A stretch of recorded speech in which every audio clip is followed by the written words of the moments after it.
Hi guys! So for today's video nga ay meron naman tayong negosyo ideas na pwede nating pagkakitaan ngayon. Dahil alam nyo ba na pwede na tayo makagawa ng iba't ibang ice candy gamit lamang ang powder. Kaya di ka na talaga mahirapan pa sa pag-iisip kung anong flavor ang gusto mo. Sakto nga na ito ang itinda natin ngayon tag-init dahil mabenta talaga ang ice candy. Lalo na't madali lang tong gawin dahil may mga nakaredy na nga tayo ditong flavored powder. Kagaya nga nitong melon, buko pandan, chocolate at buko. Kaya kung gusto nga malaman kung paano kahit nasa bahay ka lang, ay ito lang yung gagawin natin. Bale, kumuha nga lang ako dito ng 2 liters na tubig at 2 cups naman itong cassava starch natin. Kasi ito talaga guys ang tip para mas smooth ang texture ng ating ice candy kapag tumigas. Kumbaga yung parang ice cream ang datingan. Kaya naman nung binuksan ko na nga yung apoy, ay tuloy lang dapat sa paghahalo hanggang sa maging ganito nga yung itsura niya kalapot. Then once nga na okay na at ganito na nga yung itsura niya, ay set aside lang muna natin ito. Dahil ang next na gagawin natin ay yung magiging flavor ng ating ice candy. Kaya naglagay lang ako ng 5 liters na tubig at saka isinunod na tong 500 grams na ube makapuno powder from Enjoy. Kasi naman marami talaga ang may gusto sa ube ngayon, di ba? Pinaghalo ko lang to at saka lalagyan ng tig-isang condensed at evaporated milk. Para naman mas creamy talaga ang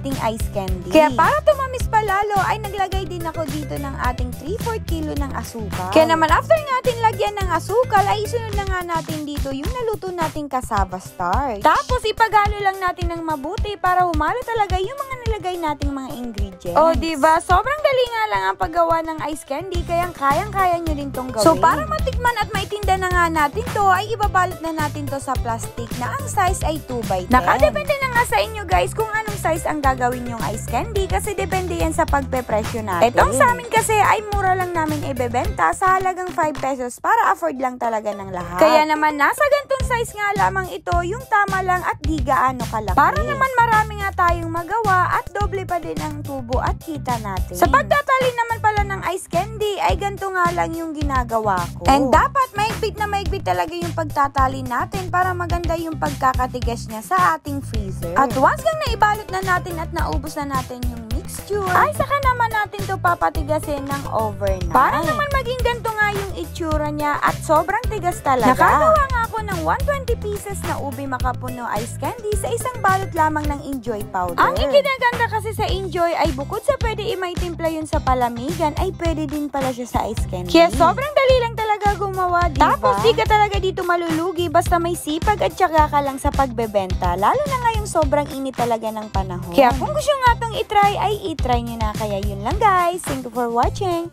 Bye-bye.